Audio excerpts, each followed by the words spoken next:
Hello friends, मैं हूं कल्पना प्रजापति और आज हम क्रिएटिविटी के टॉपिक के बारे में डिस्कशन करेंगे। तो क्रिएटिविटी क्या होती है? क्रिएटिविटी का मतलब होता है द प्रोसेस और result which is unique, different from others and useful for the society is creativity. अब ये एक ऐसी प्रक्रिया है जिस प्रक्रिया का हमें जो रिज़ल्ट मिलता है, जो उसका परिणाम आता है, वो बहुत ज़्यादा यूनिक होता है, अपने आप में अलग होता है और दूसरों से भी अलग होता है और अपने आप में और यूज़फुल होता है सोसाइटी के लिए, कि उसकी बेनिफिट्स जो होते हैं वो सोसाइटी के लिए होती हैं, तो हम उसे क्रिएटिविटी कहते हैं। अगर कोई इंसान कोई काम कर रहा है और वो अगेंस्ट द सोसाइटी है, सोसाइटी के अगेंस्ट है, तो हम उसे क्रिएटिव पर्सन नहीं कहेंगे, वो एंटी सोशल थिंग है। तो अब एक क्रिएटिविटी की फीचर्स होते हैं कि ये एक प्रोसेस है, साथ के साथ इसका एक रिज़ल्ट भी हमें मिलता है। तो क्रिएटिव इंसान जो होता है वो किसी भी क्षेत्र में हो सकता है और इसका एक प्रोसेस चलता है, उस प्रोसेस के बाद हमें रिज़ल्ट मिलता है।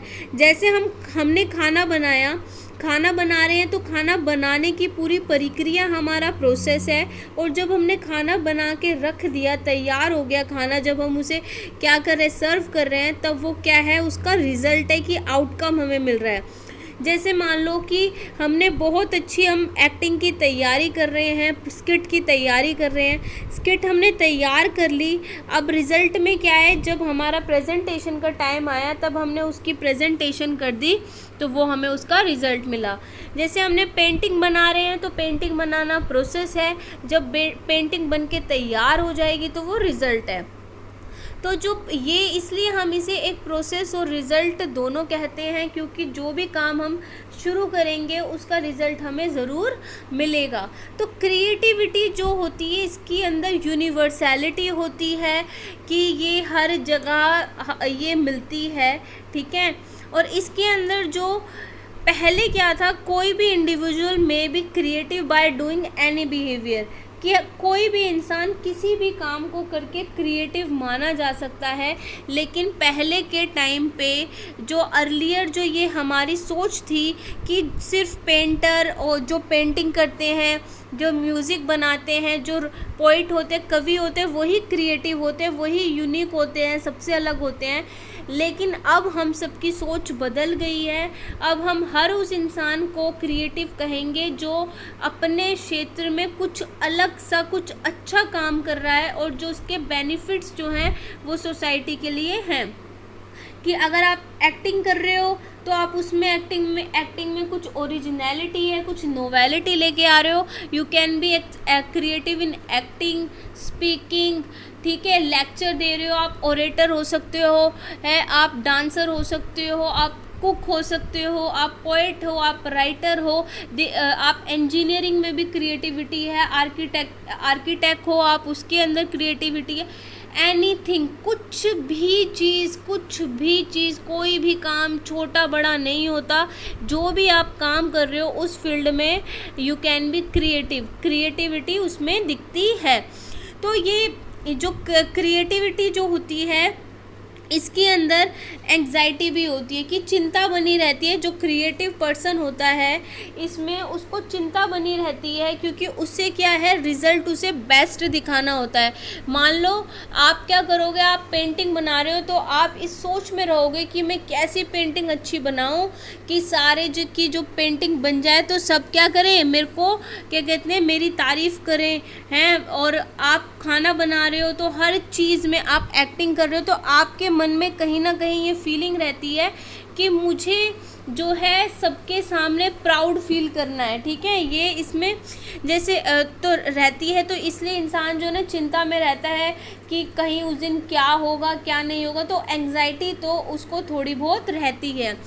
जैसे कोई मेहमान आ गया, आप खाना बनाने को कोई रिलेटिव आ गया, कोई रिश्तेदार है, कोई रिलेटिव आ गया और आप यह चिंता में रहोगे कि मैं कौन सा खाना बनाऊं जिससे कि वो सब कहें कि बहुत अच्छा खाना बनाया है, आपकी तारीफ़ करें। और आप क्या है, जैसे आपने मान लो खीर बनाई है, ठीक है, तो आप बार बार कहोगे ये खीर है ना, अगर वो खीर अच्छी बनी होगी तो आप कहोगे ये देखो इसे खाओ, ये पता है मैंने बनाई है, मैंने। तो इसमें जो क्रिएटिव जो लोग होते हैं उनमें थोड़ी बहुत ईगो की, अहम की भावना होती है कि कोई पोइट है, अगर उसकी कविता अच्छी, बहुत क्रिएटिविटी से उसने लिखी है, बहुत यूनिक है, लोग तारीफ़ कर रहे हैं, तो उसमें थोड़ी ईगो होगी, वो बार बार कहेगा ये मैंने काम किया है। तो इसके अंदर उनके अंदर थोड़ी बहुत ईगो होती है, तो ये क्रिएटिविटी में ये चीज़ आएगी। उनको थोड़ी बहुत चिंता भी रहती है कि मैं कैसा करूँ, कि मुझे एक्टिंग करनी है, वहाँ इतने लोग प्रेजेंट होंगे तो मैं ऐसी एक्टिंग करूँ कि सारे जो हैं वो बहुत क्या कहते हैं, मेरे को प्राउड फील हो, मुझे सब मेरी तारीफ़ करें, ठीक है, तो एप्रिसिएशन मिले मुझे। तो ये क्रिएटिव पर्सन में ये सारी चीज़ें रहती हैं। अब जो इसके अंदर आपको ये याद रखना है, जो क्रिएटिविटी के लिए इंटेलिजेंस जो है कम से कम मिनिमम 80 IQ होना चाहिए और मैक्सिमम 120। 80 से कम नहीं और 120 से ज़्यादा नहीं, 80 से 120 के बीच में जो भी पर्सन होगा उसके अंदर क्रिएटिविटी हम देखेंगे।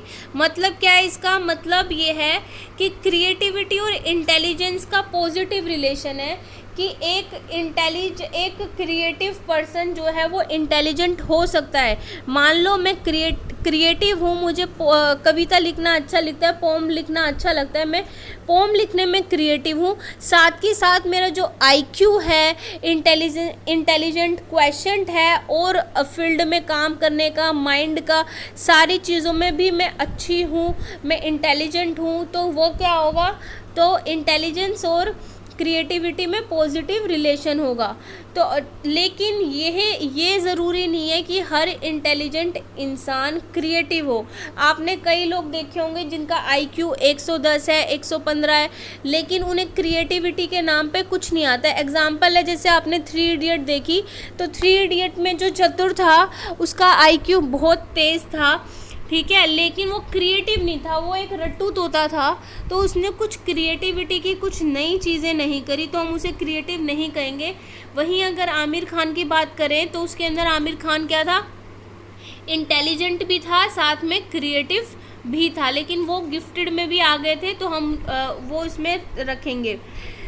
तो अब ये आप देखिए कि इंटेलिजेंट पर्सन जो है वो क्रिएटिव हो ये ज़रूरी नहीं है, लेकिन क्रिएटिव पर्सन में इंटेलिजेंस के साथ पॉजिटिव रिलेशन है, वो इंटेलिजेंट थोड़ा बहुत होगा।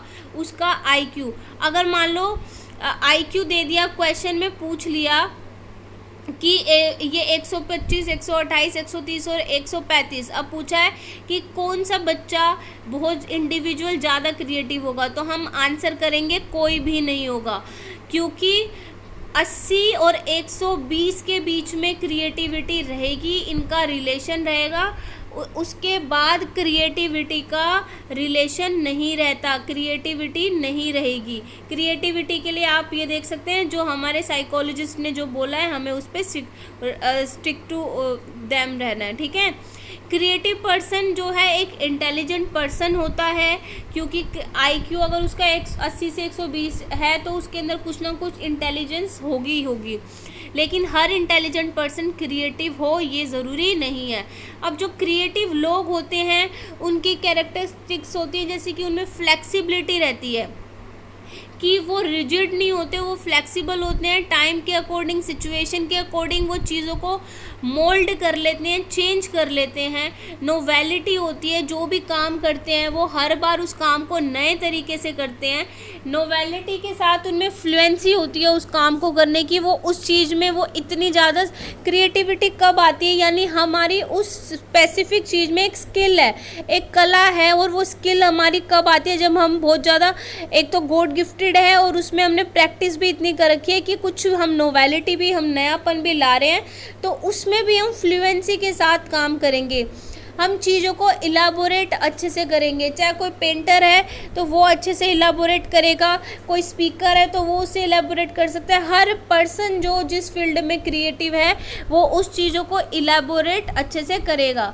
फिर है री इंटरप्रिटेशन का मतलब है कि आपने मान लो एक बार कोई बात कह दी, मान लो मैंने अभी आपको कुछ समझाया, फिर भी अब यही चीज़ अगर यही टॉपिक मैं दोबारा आपको समझा रही हूँ तो मैं क्या करूँगी, कुछ नए एग्जाम्पल के साथ, कुछ नई बातों के साथ, कुछ नए तरीके से आपको बताऊं, तो वो भी क्या है, वो है री इंटरप्रिटेशन करना, कहीं बात को अलग तरीके से फिर से समझाना। तो वो भी अब उसमें ये भी कैरेक्टरिस्टिक्स रहता है और ओरिजिनलिटी होती है इन लोगों में। जो भी बात करते हैं, जो भी चीज़ करते हैं वो ओरिजिनल होती है, वो किसी चीज़ की डुप्लीकेट नहीं होती।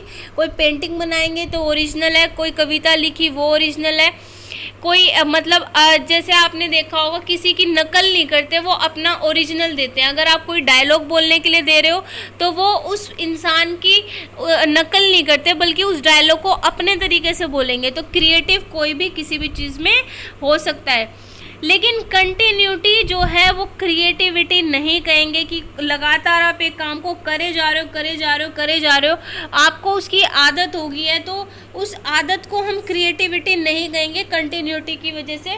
जैसे मान लो आपने सीख लिया कि रोटी कैसे बनाते हैं, बार बार रोटी बना रहे हो, रोज़ प्रैक्टिस कर रहे हो, तो वो क्रिएटिविटी नहीं कही जाएगी। आपने ये सीख लिया कि बाइक कैसे ठीक कर रहे हैं, तो वो कोई क्रिएटिविटी नहीं है, क्योंकि उसमें आपने कुछ नया नहीं किया। आपकी मसल्स ने, आपकी फाइन मोटर स्किल्स ने, आपकी ग्रोस मोटर स्किल्स ने आपका साथ दे रही है। उसी काम को बार बार करने से आपको वो चीज़ आ गई है, लेकिन कंटिन्यूटी क्रिएटिविटी का पार्ट नहीं होती। अब है, लेकिन कंटिन्यूटी क्रिएटिविटी का पार्ट नहीं है, लेकिन किसी चीज़ को लगातार करने से आपको वो कॉन्सेप्ट अच्छे से क्लियर हो जाता है, लेकिन वो it's not a part of creativity. अगर बहुत सारे ऑप्शंस दे देंगे और बीच बीच में लिख दिया कि बताओ novelty, fluency, continuity, flexibility, elaboration, continuity, तो कौन सा ऐसे करके 4 ऑप्शन दे दिए और बताओ कि क्रिएटिविटी किस में है। तो आपको जिसमें कंटिन्यूटी है उसको क्या करना है, आपको स्किप करना है। अब आ जाता है हमारे कौन कौन से मेथड हैं जिसके द्वारा हम क्रिएटिविटी को डेवलप कर सकते हैं किसी भी इंडिविजुअल में। तो ब्रेनस्टॉर्मिंग सबसे अच्छा मेथड होता है।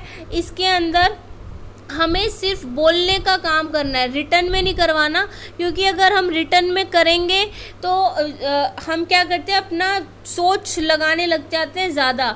तो ब्रेनस्टॉर्मिंग में क्या करेंगे, हम आंसर जो है उनको ओरल ज़्यादा काम करवाते हैं बच्चों को। इसके अंदर मान लो जैसे एक्सटेम्पोर होता है, आपको एक टॉपिक दे दिया और एकदम में आपको उसके ऊपर बोलना है, तो इससे भी क्रिएटिविटी डेवलप होती है। जो बच्चे होते हैं उनके अंदर जो इंडिविजुअल होता है, जो उनकी क्रिएटिव मतलब इसमें वो नकल नहीं करते, जो उनकी ओरिजिनलिटी होती है उसके बारे में वो बात करते हैं। अब कि स्पोर्ट्स खिला सकते हो आप, डिबेट करा सकते हो, डिस्कशन से बढ़ती है, हमें पता भी चलता है कि किस बच्चे में कितनी काबिलियत है, क्विज़ ले सकते हो आप। लेकिन अगर मान लो कोई बच्चा ब्रेनस्टॉर्मिंग कर रहा है, ओरली अपने फ्लो में है, तो अगर वो कुछ गलत भी बोल रहा है तो टीचर को उस टाइम पे टोकना नहीं चाहिए। अगर बच्चे को उस टाइम पे टोक देती है टीचर, तो उसका जो फ्लो होता है, जो उसके विचार जो फ्लुएंटली आ रहे होते हैं, उनमें रुकावट आ जाती है, जो कि अच्छा नहीं होता। तो टीचर क्या कर सकती है, बाद में उस गलत चीज़ को भी, अगर आप बच्चे को डिमोटिवेट कर दोगे, उसे डांटने लगोगे तो सही नहीं है। जब बच्चा बोल के चुप हो जाए तो आप उनकी गलती को एक अलग तरीके से बता सकते हो। जैसे कि अगर ये क्या है, आपने एक मार्कर दिखाया और बच्चों से पूछा ये क्या है, तो बच्चे बोलेंगे कि मार्कर है। लेकिन एक बच्चे ने उसको बोला कि इस मार्कर को, आपने पूछा कहाँ यूज़ करते हैं, तो एक बच्चे ने कहा कि हम इसको किसी का फेस ख़राब करने के लिए यूज़ कर सकते हैं। तो आप क्या करोगे, आप उसको डांटोगे नहीं, आप उसकी बात को मोल्ड करके कहोगे अच्छा जो लोग गलत काम करते हैं उनके लिए। तो आपको उनकी क्रिएटिविटी डेवलप करने के लिए उनकी जो क्यूरियोसिटी है, जो जागरूकता है, जो वो जानना चाहते हैं, इंक्विजिटिव हैं, जो उनको नहीं रोकना। तो ये सारे मेथड्स हैं क्रिएटिविटी डेवलप करने के। तो नेक्स्ट क्लास में हम मेमोरी और फॉरगेटिंग के बारे में डिस्कस करेंगे। तो मिलते हैं आपसे नेक्स्ट वीडियो में। तो इतने आप वीडियो को शेयर कीजिए, चैनल को सब्सक्राइब कीजिए और वीडियो को लाइक ज़रूर कीजिए। तो मिलते हैं नेक्स्ट वीडियो में। Till then good bye.